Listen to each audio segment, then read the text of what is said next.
کندهار کې ځایي اوسیدونکي پر سوداګرو او ټولو هیوادوالو غږ کوي چې د راغلو افغان کډوالو سره تر خپل توان پورې همکاري وکړي. هغوی زیاتوي تازه راستنېدونکي کډوال د پاکستان څخه په تش لاس راغلي چې د هر فرد لاسنیوي ته زیاته اړتیا لري. کندهار کې ځایي اوسیدونکي پر ټولو سوداګرو، هیوادوالو او شتمنو خلکو غږ کوي چې د پاکستان څخه راغلو کډوالو سره مرسته وکړي او په هره برخه کې خپل وس ورڅخه ونه سپموي او د پاکستان دا عمل چې افغان مهاجرین په زور ایستل او د هغوی د حق طلبول غیر عادلانه عمل بللی. د پاکستان څخه څه خلک راغلي غزم غرونه د خوندې دي، یعنی حقیقت لري.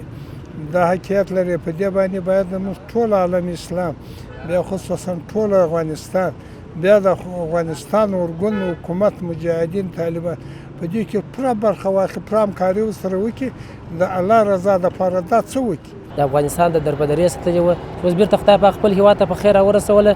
نو الحمدلله حکومت هم ډېره همکاري ورسره کړې ده، خو بیا هم هیله لرو چې حکومت هم همکاري ورسره وکړي او تجاران ورونه هم پوره همکاري ورسره وکړي. د تجاران ورونو څخه مو دا هیله ده چې موږ کډوال خویندې ورونه راغلي دي، باید کومک سره وکړو، د خپله وسه پورې ځای ورکړو. ډېر په ظلم سره اخیسته کېږي، باید چې په دغه سره خپل وطن ته دی په خپله باید راسي او ښه په خوشحالۍ سره. دا خو خپل وطن دی، دا خو دی کوم په دی بل ځای ته ځي، بل مملکت ته ځي، خپل کندهار ته راځي، خپل افغانستان ته راځي.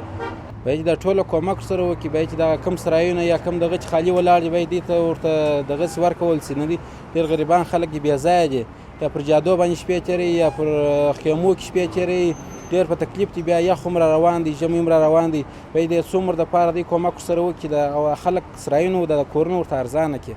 په ورته وخت کې د راهنمایي معاملاتو مسؤلین د راهنمایي معاملاتو پر ټولو مسؤلینو او هیوادوالو غږ کوي چې د کورونو په بیه کې زیاتوالی رانولي او د خپلو هیوادوالو سره دې په همدې سره مرسته وکړي. د دغو خلکو لاسنیوی دې وکړي او د دغو خلکو سره دې کومک وکړي. خصوصا بیا په کندهار په ښار کې د هغه ورونو څخه غوښتنه کوم چې دی یو دوه و درې سرایه ولري یا خالي نمره یو ځای ولري، باید د دغو خلکو ته مفت ورکړي. او دغو راهنما والاو څخه هم دا غوښتنه کومه چې دا کورونه باید دغه خلکو ته په ارزانه قیمت ور ونیسي، چې هېڅ مرستې چې د دغو خلکو سره نه سپموي، چې هر څه لري باید د دغو خلکو سره وکړي. دا اوس ګرد دي په دشتو کې پراته دي خواران و دا یخته، نه یو خیمه لري نه یو سرپناه لري.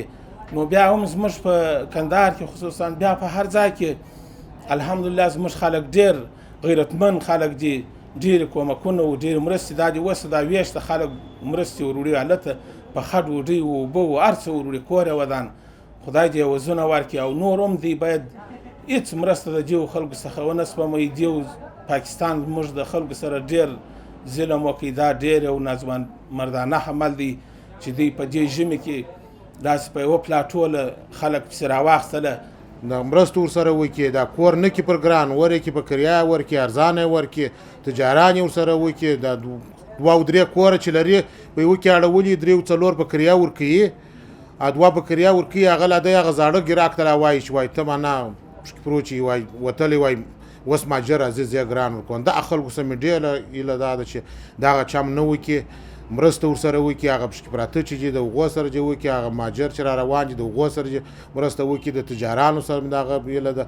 د اسلامي امارت مسؤلین خبر ورکوي چې د تیرو څو ورځو په جریان کې د پاکستان څخه د راغلو کډوالو شمیر تر 150,000 تنه ته رسیږي، خو مسؤلین وایي ټول لومړني امکانات ورته برابر شوي او په ښه ډول یې پالنه جریان لري.